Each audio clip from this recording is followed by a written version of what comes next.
afternoon. I'd like to call to order the Human Services Advisory Commission. Maybe I should bang the gavel again. All right, let me start over. Good afternoon. I'd like to call to order the Human Services Advisory Commission. Could we start with a roll call? Yes. Chair Lori. Here. Vice Chair Jung. Here. Commissioner Turgel. Here. Commissioner Dodds. Here. Commissioner Scheer. I am here. Commissioner Cooley. Here. Commissioner Jameson. You have a quorum. Thank you. This is a time for public comment. Citizens may address the members of the Human Services Advisory Commission during public comment. It's reserved for non-agendized items. Arizona state law prohibits the commission from discussing or taking action on the item, and public testimony is limited to 3 minutes per speaker. Do we have any comments? Chair Lori, we do not. Okay. So moving forward with the regular meeting agenda, we'll wait for Vice Chair Jung, who got me some water.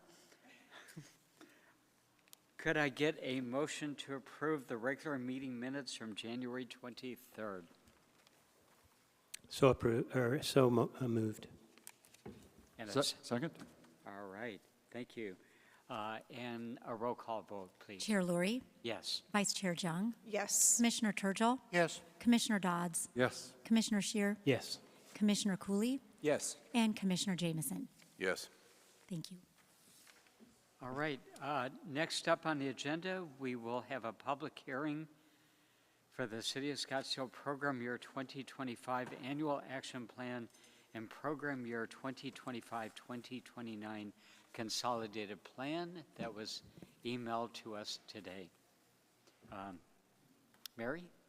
Good evening, Chair Lurie, members of the Commission. Tonight is public hearing number 1 of 2 required for our 5-year consolidated action plan for 2025 through 2029.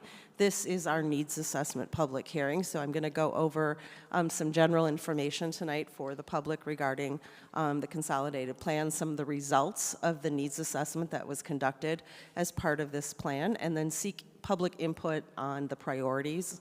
And then at the next presentation after me, you'll hear about how we plan to spend the funds or our suggestions for it.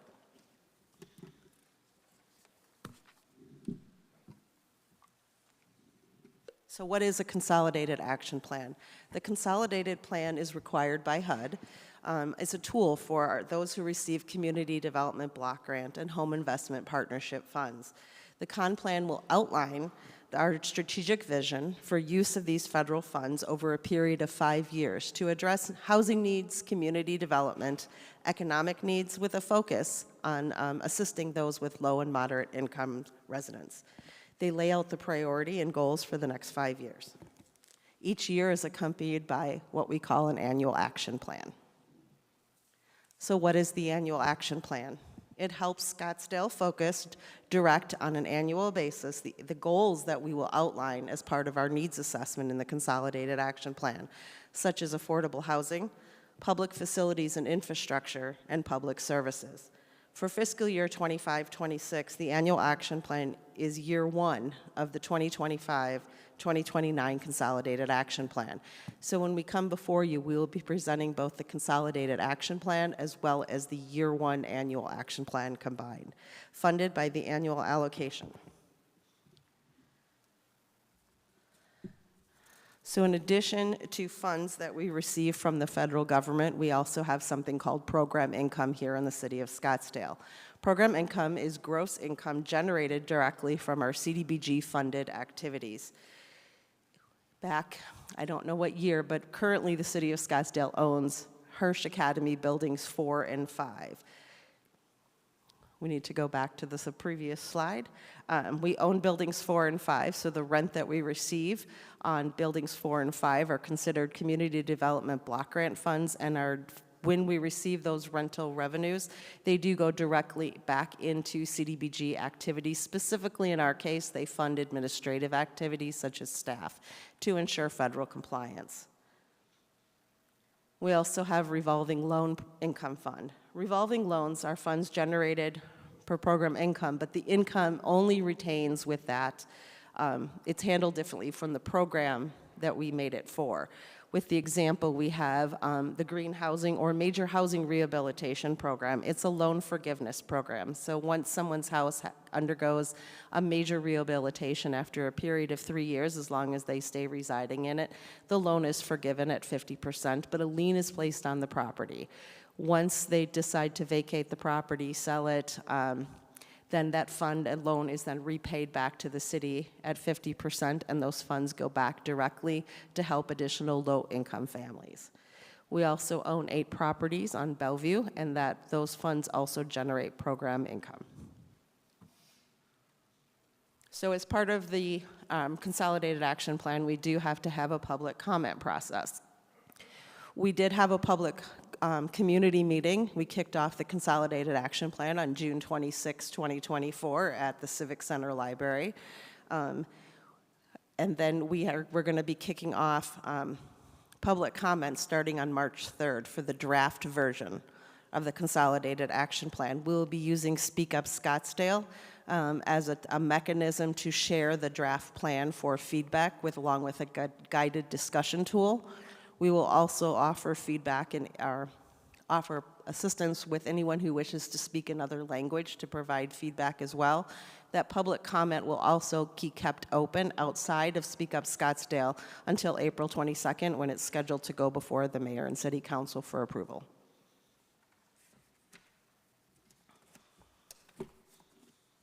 So let's talk a little bit about our needs assessment.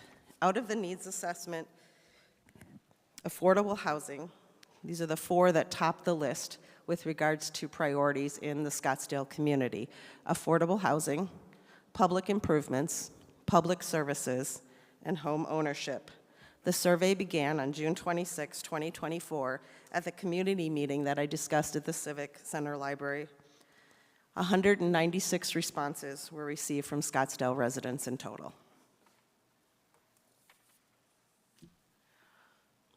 Looking at the top housing needs under affordable housing, these were the identified 5: heating, cooling, HVAC replacement or repairs, which is our emergency repair program, senior housing, new construction of affordable housing, rental assistance, energy efficiency improvements, and down payment assistance.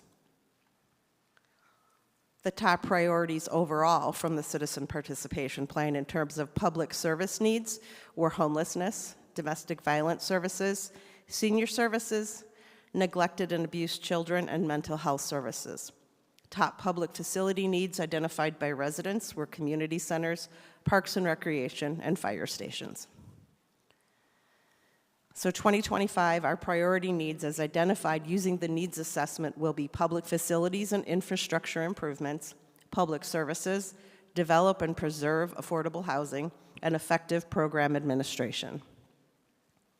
Using these 4 identified priorities, we will develop specific strategic goals as outlined to improve and expand public infrastructure, improve access to public facilities, public services for low, moderate income, and special need residents, housing rehabilitation, affordable housing, and effective program administration. Our tentative allocations are listed up above for 25-26. You'll hear more about our allocations in the next presentation. We're estimating to receive about $1.1 million in CDBG allocation. Please understand that it is subject to federal regulation. We are currently operating under a continuing resolution, and it is uncertain what these percentages will look like once that time expires. We will set aside 20% of our allocation to our administrative cap, as well as 15% to public services at $160,000. Our home investment partnership, we're continuing to utilize this for our tenant-based rental assistance with our elderly population, 62 and older, those who are at 30% or below of the area median income, and 50% or more cost burdened by housing costs. 2023 funds, which have yet to be entered into a contract with the City of Scottsdale, total $355,000, and 2024 is $287,000. That concludes tonight's presentation on the needs assessment. If you have any questions or comments. Thank you, Mary. Looking around. Yes. Thank you, Mr. Chair. Mary, will the final version of the consolidated plan, before it goes to the City Council, come back to us for review and a vote? Chair Lurie, members of the commission, has not in the past. That does not mean that I cannot be directed to do so at this time. Just as one member of the commission, it strikes me as odd that we would see it at this stage and not see it at its final stage. I can certainly work with Kira to place it on the agenda before the April 22nd meeting, so it would have to come sometime between March 3rd and April 3rd. Okay, thank you very much. I just have one other question. I understand you're going through a survey and using, the various website to get all that done. The Human Services team just went through an extensive community survey. I'm certain there is overlap in some of the categories that are eligible for federal block grant and home funds. Are you able to consider those comments from the Human Services survey in addition to what you receive through your formal survey for this program? Chair Lurie, members of the commission, it was part of the strategic planning process and built in. We did share throughout both ways. Perfect. Thank you so much. Mary, thanks again. Just a couple of quick questions. Home Investment Partnership Program, it looked like it dipped $68,000 from 2024 to 2023. Is that based on need or just available funds? Or? Chair Lurie, members of the commission, federal allocation. And the point earlier about developing and preserving public housing, will those details be shared at some point? They will be shared in the draft needs assessment. Very good. Thank you. I had a couple of questions. First, a comment to my fellow commissioners. If you don't have an account on Speak Up Scottsdale, I encourage you to get one and take a look at those comments as they cycle in. Remind me the date again, Mary, for the City Council hearing on this? April 22nd. April 22nd. And what is the status on block grant funds from the federal government right now? Recognizing that there's been some hold on funds from the federal government, have the funds resumed? Chair Lurie, members of the commission, the freeze was lifted approximately 24 hours after it was placed. Okay. We have no additional information from that. All right. And last, I just want to concur with Commissioner Scherer that we have a chance to review those allocations before they go to the City Council. Chair Lurie, members of the commission, in terms of our allocations, you'll hear the set aside after this presentation on our suggestions, but the draft of the entire con plan I can bring back for you guys to review and vote on. Okay, that's what I meant. Thank you. Okay. All right. Oh, yes. Thanks, Mary. Good presentation. On the last slide, the second to last slide, did I hear you right that these funds have not been contracted yet? Is that, or did I mishear that? Chair Lurie, members of the commission, we generally receive our allocation in March on an annual basis. Because we are under a continuing resolution, we have not heard what our allocation will be for fiscal year 25 or 25, 26 at this point. Mm-hmm. We did receive it late last year as well because of a continuing allocation. Right. Okay. I can't make any presumptions based on what to expect. Makes sense. Thank you. Thank you, Mary. And I guess we will move on to Community Development Block Grant Set-Aside requests. Chad?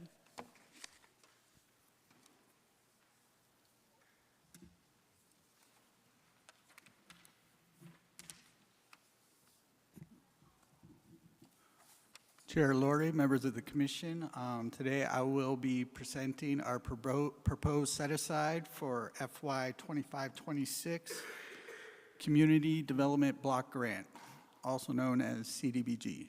Next slide, please. So what is a set-aside? CDBG funds that are reserved solely for city programs and projects from the federal allocation based on priorities and goals established in the Consolidated Action Plan. So our set-aside is basically anything left over from our allocation that we choose or would like to use for city-funded programs. So as Mary stated earlier, our estimated allocation is about 1.08 million, and we take away our 20% for admin and our 160,000 for public services. That's what the proposals you guys are looking at right now for public services. We come back with about 640,000. So with that, we are adding 425,000 of reprogram funds. What are reprogram funds? Those are unallocated or unused funds from previous years. For example, in 2022, 23, we funded a streets project for $450,000. It actually came in under budget at $294,000. So we had those savings there. We also had a camera project that we were going to do in Paiute Park that kind of fell through. So we have extra funds, unused funds from agencies that were funded in previous years for public services. We're picking up some of those funds too. So we kind of cleaned out and looked at all of our leftover funds, and we're dedicating them to these programs, or hoping to dedicate them to these programs this year. So with this year, our set-aside requests or proposals will be for our housing rehab programs and our food bank expansion. The Vista Food Bank is now moving to a new location off McKellips and Miller. So next slide, please. So first and foremost, our housing rehab programs. They've been in existence since 1999. I personally managed these programs for over 15 years. We have 3 programs. We have our major rehabilitation program, our roof repair program, and our emergency repair program. Next slide. So first program, our major rehab, green rehab program. The goals of this program are to provide cost-effective, energy-efficient improvements, repair, replace structure deficiencies, and make modifications for disabled and elderly. So this is a full comprehensive program. We can almost do anything inside of the house. This is financed through a loan, so up to $80,000. When participating in this program, once you complete your project, 3 years after the completion of the project, 50% of the loan is forgiven, and the remaining 50% is due upon change of title. When this property is sold, they do pay off the remaining amount of that loan, and that's where we get that program income that Mary was talking about earlier. Next program is our roof repair program. This is a grant, so there's no loan involved. It's up to $20,000 per client. You can use this program once in a lifetime, once per address. And to qualify, you do need to be low income, exactly the same as the major rehab, all of our housing rehab programs. And the roof needs to be structurally dangerous or actively leaking. With this program, as you can see, $20,000. We're not making minor repairs. We're tearing the roof down to the sheathing and replacing it so they don't have to worry about it, hopefully, for the rest of their time in the house. The next program is the emergency repair program. This is up to $10,000 per fiscal year. So clients can use this multiple times in a year. And it's for any repairs that affect the immediate livability of the home. Air conditioners, we do a lot of those, water heaters. We also do modifications for the elderly and disabled as well. Widened doorways, anything like that too. So those are our 3 programs. over the last couple of years, they've been ramping up a bit. Kind of got slowed down by COVID, but as of this year, if we can go to the next slide, please. Oh, first of all, these are our requests. So for the the major rehab program, we're requesting $450,000. For roof repair, we're requesting $260,000.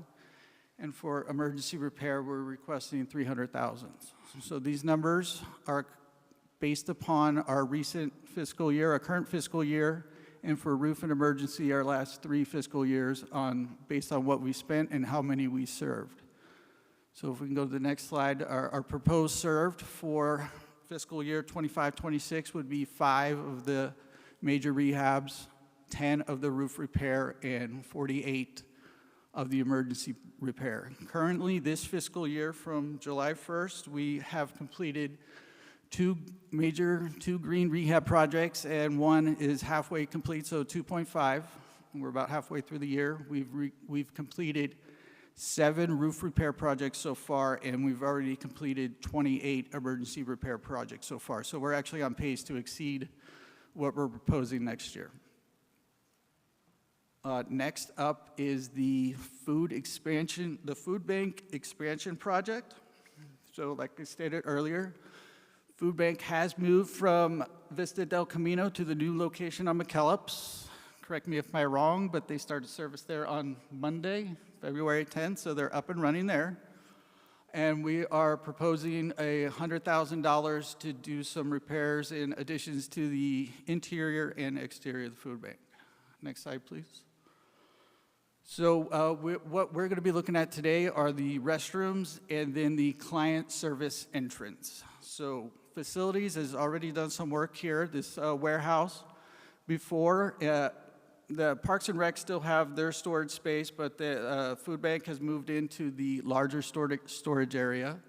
They've also upgraded the pantry area, so they're in there as well. And what we're looking at is, if we can go to the next slide, please.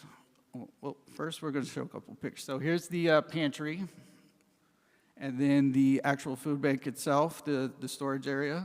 If you look really close, there was a gentleman in there packing food that you might recognize. Red shirt. So here is the proposed service flow for the food bank. So right now, when it was at Vista, if you know Vista, getting in and out of there was a real pain. Trying to get the trucks in there for deliveries was a real pain. So there's going to be a whole circular pickup, drop-off, delivery is what is planned. So in the northwest corner there, Facilities has built a double-door entry right there. Or have they built it, or not yet? So there's going to be some double doors right there where they can service clients, and they're going to pave a sidewalk out to the parking lot going north. So when clients come up, they can roll out with the bins and load the cart from there. So what we're talking about today is a service area for people that are walking up and need services as well. Next slide, please. So here is the client service entrance we're referencing. The red square right there will be the double doors. Then you see the sidewalk going out to the pavement, and then there'll be sort of a waiting area with shade for walk-up clients. Next slide, please. So here's a proposed rendering. This would be the area where clients could wait. It would include a shade structure, some sort of seating, and potentially some more plants for shade and coolness, and then also potentially a mister system depending on how bids would come back. In addition to the client service area, we're proposing to update and upgrade the bathrooms. They haven't been touched since the building was built, so we're proposing 88 upgrades to both restrooms.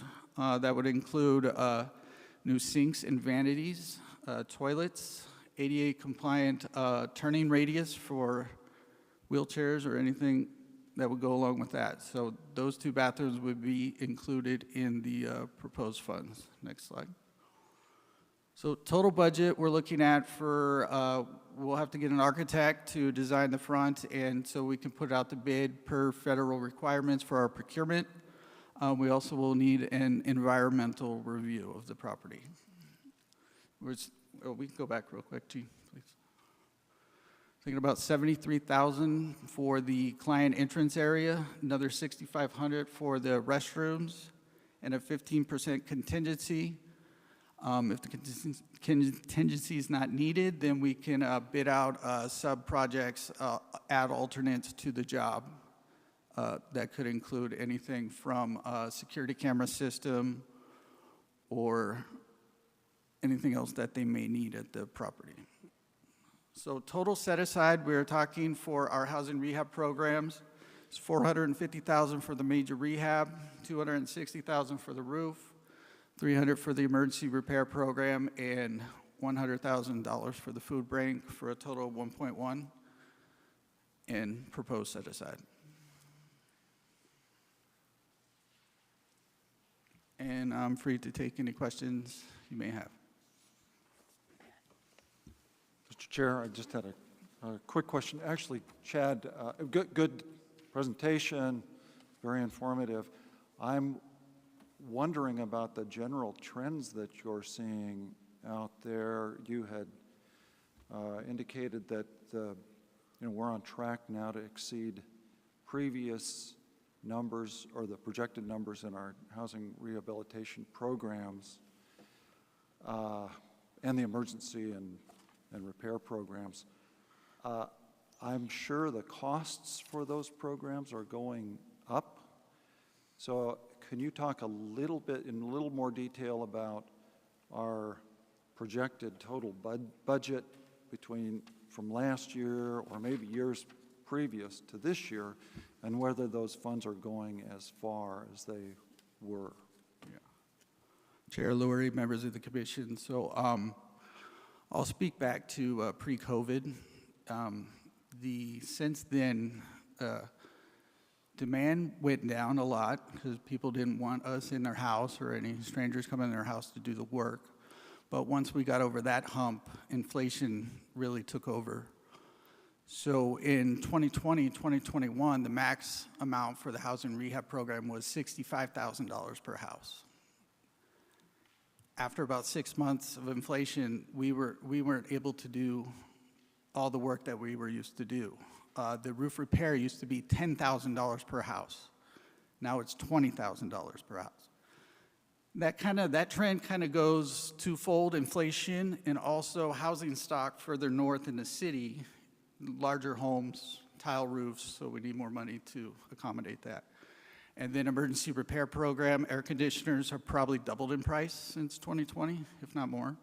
So that used to be $6,000 per fiscal year. Now it's 10, and honestly, we could probably go to 15 because some of these ACs right now, heat pumps are running $12,000, $13,000. So that has changed what we're requesting. Part of our lower request in the last couple of years is just getting staff. So we had some turnover, but now we have a seasoned staff, and we're able to move through these clients in these projects a lot quicker than we were, say, 2 years ago, even last year, to where we're actually operating pretty much at full capacity now. Mr. Chairman, to ask just a quick follow-up question, I really appreciated that explanation. I think it's really valuable to know the challenges that you guys are facing. We have labeled the housing rehabilitation program as a green housing rehabilitation program. I kind of look at that and I'm fine with it, but I wonder if the public realizes what green means in that context. Could you speak to that a little bit? Yes. Chair Lurie, members of the commission, a part of when I spoke earlier that we were upping the amount of dollars we would allocate per client to that program back about 2015, 2014, our maximum amount available was $50,000 per household, and it wasn't cutting the bill and inflation, so we needed to justify why we wanted to move it up. So we worked with our green building coordinator, Anthony Floyd, with the city, and we came up with basically a checklist of what would make these homes green, and we kind of tinkered with it for about a year and went through. So we have a checklist which low-flow water filters, certain amount of insulation. They got to be a R49 value in the attic. And we came up with this whole checklist. So in order to participate in the program, because when people see this, they're like, hey, I want to get some new cabinets, some new carpet.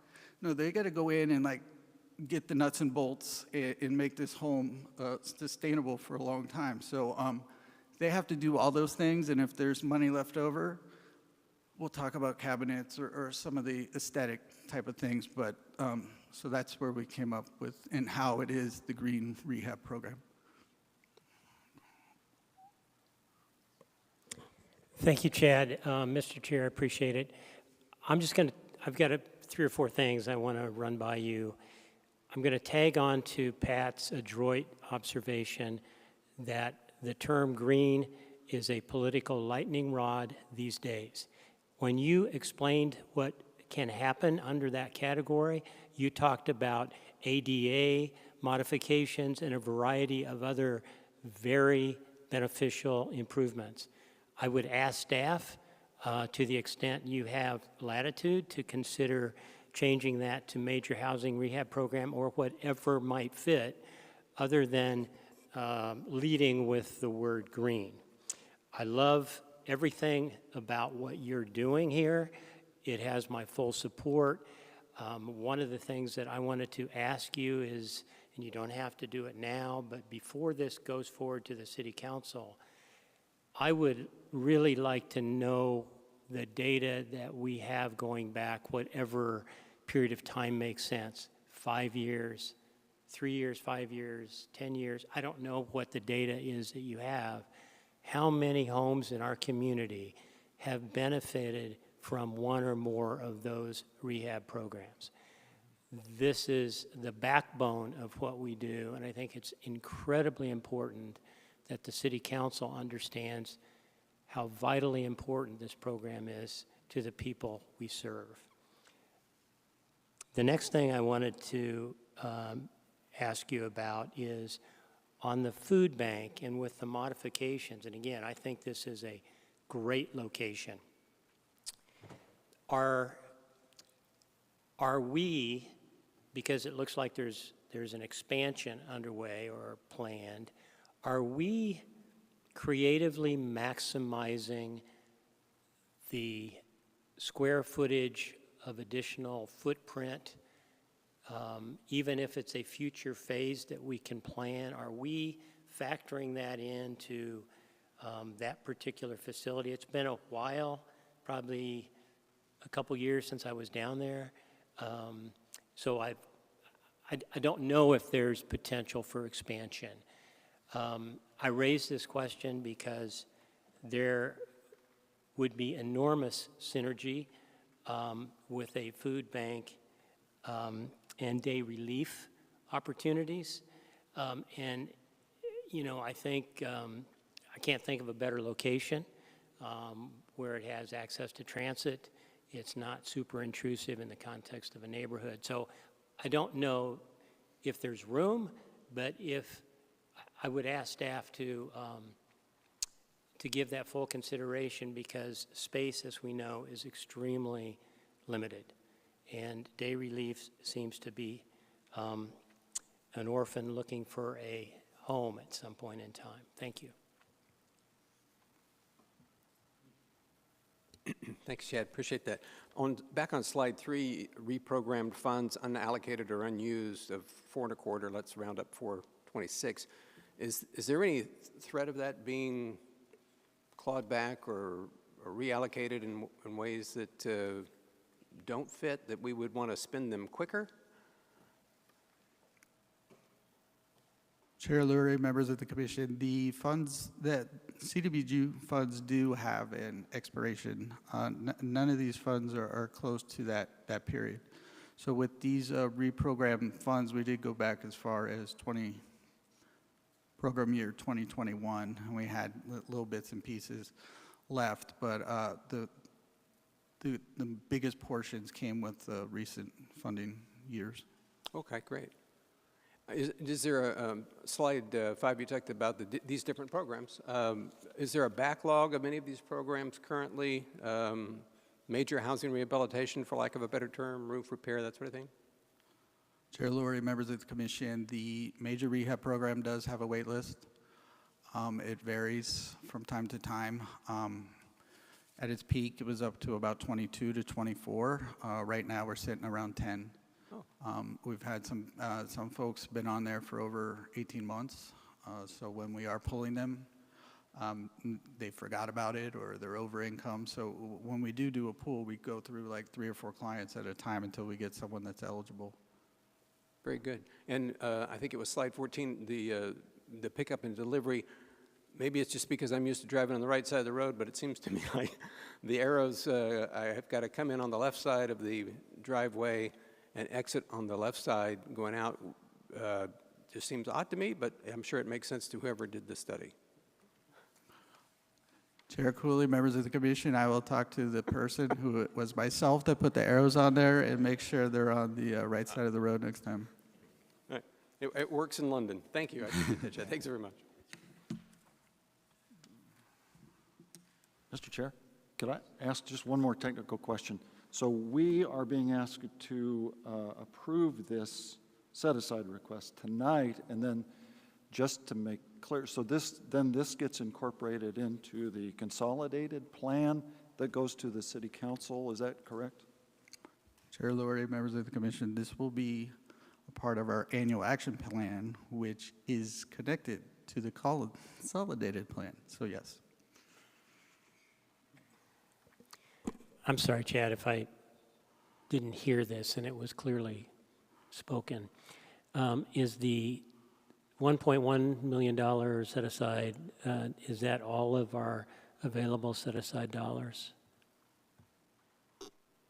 Chair Scheer, or well, former Chair Scheer, Chair Lurie, members of the commission, no, this is not all of our set aside that's available. We will be using all of our entitlement that is available for this year, but we still do have unused funds from previous fiscal years. Thank you. Thank you, Chad, for your work on this and great presentation. I also want to concur on former Chair Scheer, Commissioner Scherer's comment about that term green being a lightning rod. And I will ask, in voting on this, can we make a motion that includes removal of the word green from that? Yeah, sure. Okay. And also like the suggestion that perhaps we readdress day relief at some future date as well. My last comment is, now that the food bank has moved, and as evidenced by the photo, I have been over there. I can't deny it. But I do wonder, for all those commissioners that are interested, if we could get a collective tour of the facility. And perhaps I work with Sue on coordinating that. Chair Lurie, members of the commission, Sue and you will be invited to a ribbon cutting ceremony at the food bank. So look for that. Excellent. Okay, great. Thank you. With that said, could I get a motion?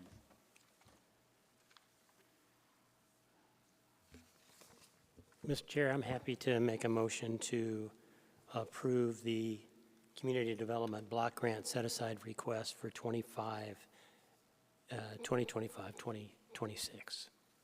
Seconded. Okay, roll call vote, please. Discussion.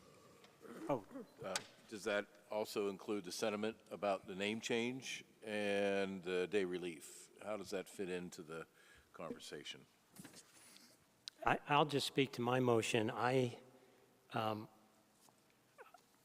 think staff heard the sentiments of some of us relative to the name and day relief. I don't want to hold up or burden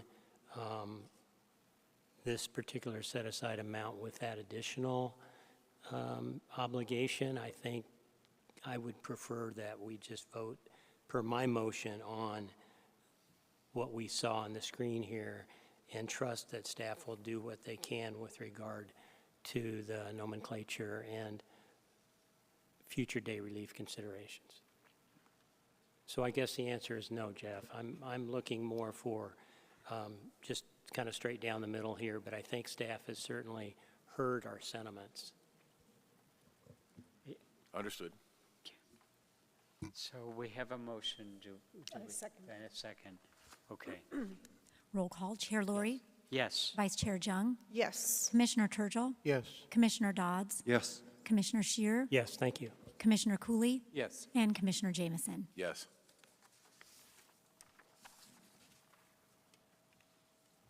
And Kara, you're up for the director's report. All right, good evening, Chair Lori, Vice Chair Jung, members of the Human Services Commission. Before I jump into the Human Services Director's report, I have a little exciting announcement. We have a new member of our team who is with us in the audience. So, Pablo, I hate to put you on the spot, but I would like to introduce in the white shirt Pablo Flores, who is our new operations supervisor at Paiute Neighborhood Center. So we're really excited to have him. Pablo comes to us from the city of Phoenix, where he was a senior program supervisor. He has a lot of experience overseeing programs, leading teams, case management. He's bilingual. So those three things alone make him a wonderful fit for Paiute Neighborhood Center. And Pablo, welcome. We're really excited to have you here with us on the team, and just wanted to make sure our commission got to meet you. So thank you for being here. All right, so with that, next slide, please, Jean. Speaking of exciting, you will see on here the Vintage Voice. And what this is going to be the senior podcast that is going to be going live tomorrow. So we will be sending out a link to all of you.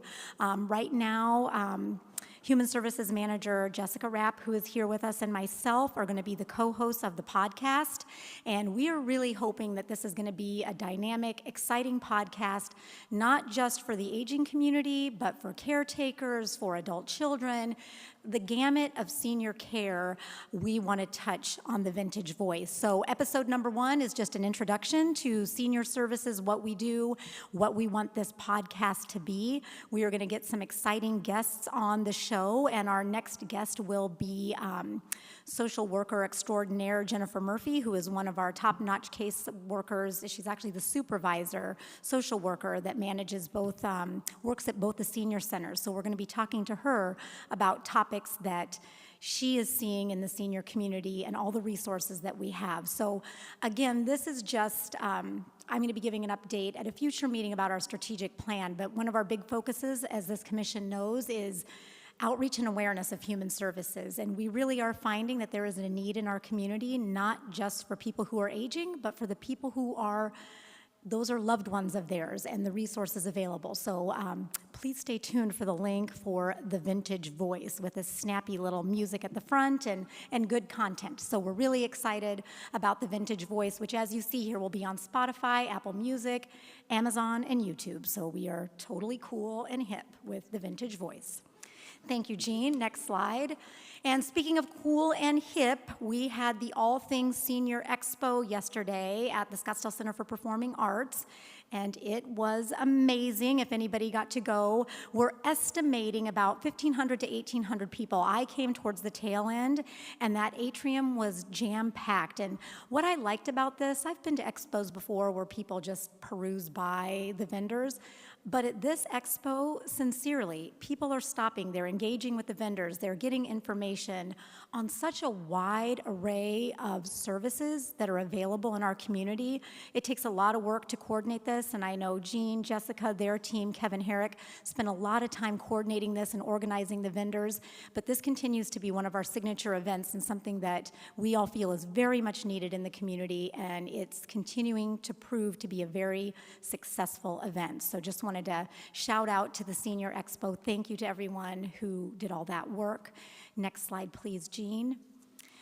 Chad already alluded to this, but we are beyond thrilled that the Scottsdale Food Bank is now open for business. That's what we're going to be calling it, the Scottsdale Food Bank. A couple of things I just wanted to expand upon outside of what Chad already talked about is that this, just want to recognize the work that went into this. I had no idea. Sue, who's an expert in this field, I don't think she had any idea when we were meeting with the county and trying to get permits and all the things that are required to offer a safe and healthy food bank. We now know, and that is just passing the county health department inspection, just moving the amount of refrigerators and pallets of food over there. So it's really been a long process, but we're very, very happy. And thank you, Chair Lori, for recognizing the space. And again, we will be offering a ribbon cutting ceremony to officially recognize this. I do want to point out with the expansion of the food bank, it's really important to us. The one thing about this food bank is it is not on the trolley route. So we noticed that. We want to work on that. So for clients who do not have transportation, we are still offering access to food at Vista del Camino, and we continue to offer emergency food at our other human service centers. So it's really important that we are still serving at Vista, and we'll do that until we feel we have got a good handle on transportation to the Scottsdale Food Bank. So just wanted to make sure the commission was aware of that. So very exciting that the Scottsdale Food Bank is open. Next slide, please. We did the point-in-time count on January 28th, and that is where agencies across our country go out and do a count of unsheltered in our communities. This is the first time that I have done the point-in-time count, and I want to recognize that Commissioner Cooley was there with us at 5:30 a.m. as we were getting the instructions from Sue and her staff. And this was really a very powerful experience, I will say, for those of you who have not experienced the point-in-time count. I thought it was very, very successful. We really worked very well with Scottsdale PD was with us. We had 38 volunteers, and that did include Scottsdale staff, CBI, Phoenix Rescue Mission, Commissioner Cooley, and PD. So the way that would work is we would load up in a police car, park in an area where we knew there might be people experiencing homelessness. We would get out as city staff. PD would stay in their cars, and we would go and interview. And I was pleasantly surprised that I think I might have done 13, and people were very willing to give information, which I really appreciated. So more information will be coming out. We take all of our information, submit it to the county, then they will come out with a report I am sure that we can share back at a future time. So point-in-time count, very successful for 2025. Next slide is, we continue to be really excited and proud of the recreation programming that's happening at Vista, and we love to show the pictures here. So I just want to make sure that the commission knows, and if you ever get a chance to come out to one of our recreation nights, they're really fun, they're wildly popular. We just had the painting night. Coming up is the Heritage Night. We're going to have Talent Night, and then Planes, Trains, and Automobiles. I believe that is the movie, unless we're making those crafts. But just as a reminder, we were able to get 2 recreation staff specific to help us program recreation, open up the center to the community, and it just really makes me happy to see this programming happening. And now with the expansion of the food bank, the space where the food bank was, we're going to be able to open that up as just a general community space to have open recreation for the community to stop in and use that space at any time. So very happy about that. Next slide. Okay, this is the Mayor's Youth Council, and I am going to have to refer to my notes because Manager Christy Hahn gave me a list of all the things that they've been doing, and it's really exciting. The Mayor's Youth Council participated in the Unity Walk in honor of Dr. Martin Luther King, and they also were in the Parada del Sol. I saw their float. It was really good. I want to know how they did that, Christy, because it was really impressive. And they also, this week on the 10th, participated in a mock city council meeting. So I believe they were sitting right where all of you are sitting, and they have been working on a vaping ordinance that they want to present to our very own mayor and council. So really excited to see that happening with the Mayor's Youth Council. Also, we have got 5 students from the Mayor's Youth Council who will be participating in the Scottsdale Cares funding process, so they're excited to work with all of you on that. So really proud of the work that the Mayor's Youth Council is doing and recognizing Christy Hahn and all of her work coordinating those pretty talented and amazing youth. So here we have Scottsdale Cares, and I know there's several members of the commission who are on this committee with me. We are going to continue to meet as a committee, and I've got more information to share after our next committee meeting, which I think is coming up in March, should be on everyone's calendars. But the point of this slide is that Scottsdale Cares is turning 30. So this committee has talked a lot about how are we going to celebrate Scottsdale Cares as we're working on increasing donations via the utility bill. What else can we do to bring awareness and simply celebrate Scottsdale Cares turning 30? So we have been working with our partners in Parks and Recreation. We've talked to the McCormick-Stillman Railroad Park, and what we are going to be able to do, and this still has some fleshing out, but just preliminarily, is the city of Scottsdale has the big Bonanza event coming up. It is kind of like their spring celebration. I should have the date, but I don't have it in front of me. I'm sorry about that, but it's coming up, I think, right beginning of April, where the Parks and Recreation staff said they would be happy to pass over the stage to Scottsdale Cares so that we can talk to the community. This event draws in 5,000 people-ish to the event, so it is very big. It's families, it's seniors, it's everybody. It happens out on the brand-new Scottsdale Civic Center space, so they really said they could highlight Scottsdale Cares turning 30. I picture everybody singing happy birthday. We can have a booth, we can have the stage. So we're really thinking this will be a good way to celebrate Scottsdale Cares turning 30 and hopefully hook this into our campaign to increase donations to Scottsdale Cares, which then in turn, as all of you know, benefit the nonprofits that we work with in our community. So more to come on that. And then we have had some organizational changes happening within the city. So high level, just to let all of you know, Judy Doyle, which is who I reported to, who was overseeing human services in some other areas, Judy is now going to be taking on roles at the airport, McCormick-Stillman Railroad Park, Westworld Stadium, and the tourism. So Judy is going to be a very busy woman. So effective this week, Judy started working on those areas. And then for those of you who know Nick Molinari, who's been the Parks and Recreation Director, he is going to be overseeing the Parks and Recreation Department and the Preserve, two very big departments, very important to our community. And then I will be overseeing Human Services, Scottsdale Public Library System, and I'm really excited that I also get to oversee the Housing and Community Assistance Office, which made perfect sense since I feel like we're lockstep with a lot of the work that we do.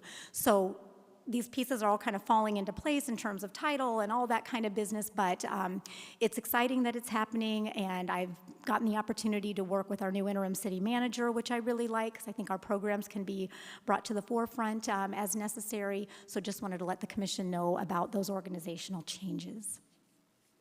And with that, in this pretty picture, I thank all of you, and that is the conclusion of my director's report. Thank you. Okay, thank you so much, Kara. A lot there, and lot to appreciate.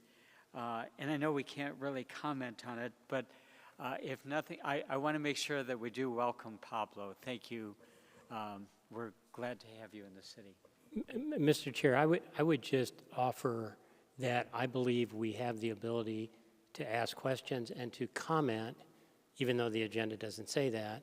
I'm mirroring it based on how the city council operates with regard to these kinds of things, but we can't obviously take action. We can't vote on action. We can't direct staff. But I think it's hard to listen to all the great things that Kara just went over and not want to offer a comment and maybe have a question. Yeah, it says cannot discuss, but let's do it. Sure. Thank you. I'll take the first run at that.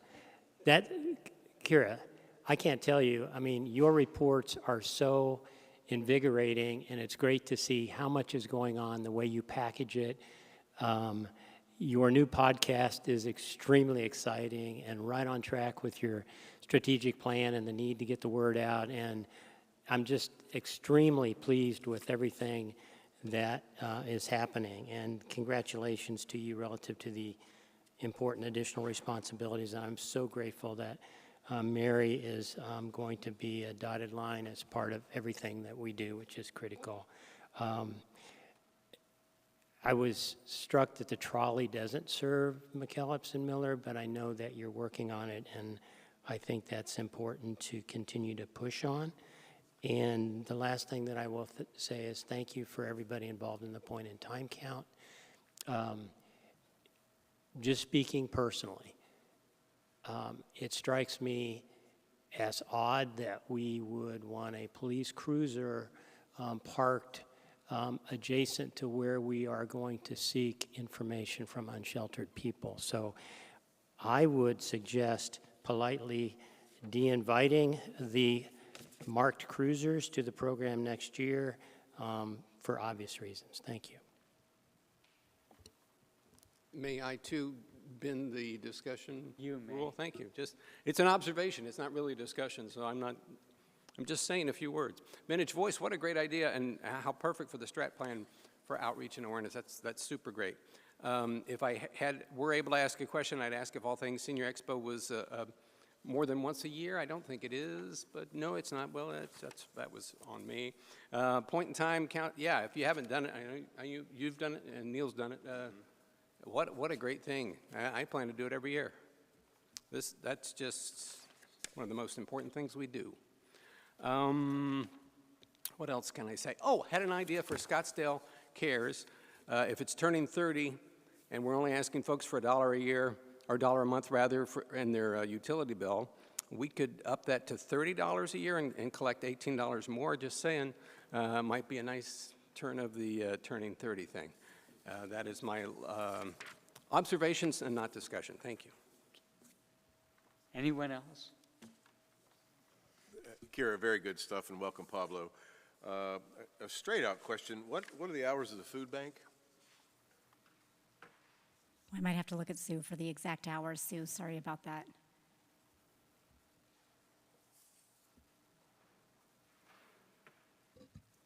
Chair Lurie, members of the commission. So the food bank appointments go from 9 a.m. to 4 p.m., but we are open until 5 with volunteers and staff. Mm-hmm. Okay, thank you.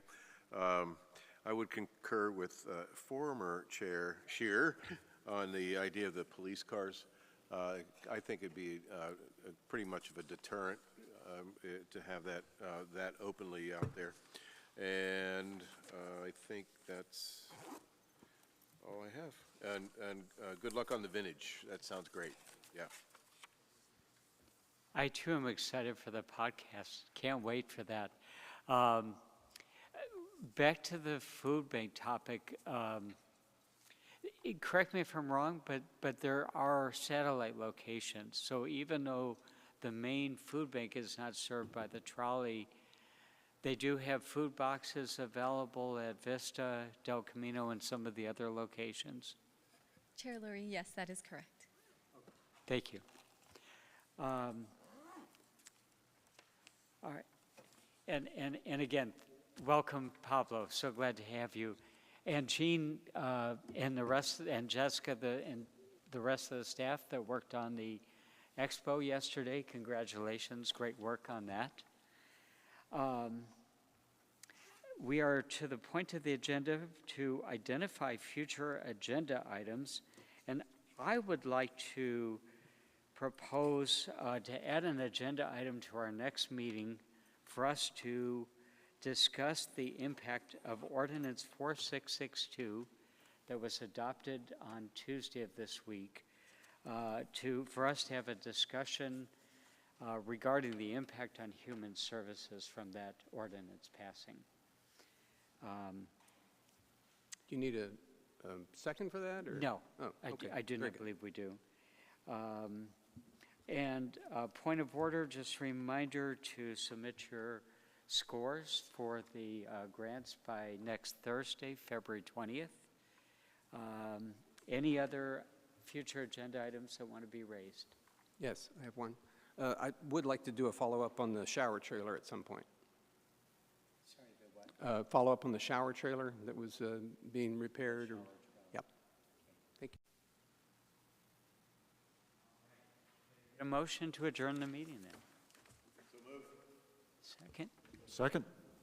All right, roll call vote? All right, Chair Lurie, Yes. Vice Chair Jung, Yes. Commissioner Turgel, Yes. Commissioner Dodds, Yes. Commissioner Scheer, Yes. Commissioner Cooley, Yes. and Commissioner Jameson. Yes.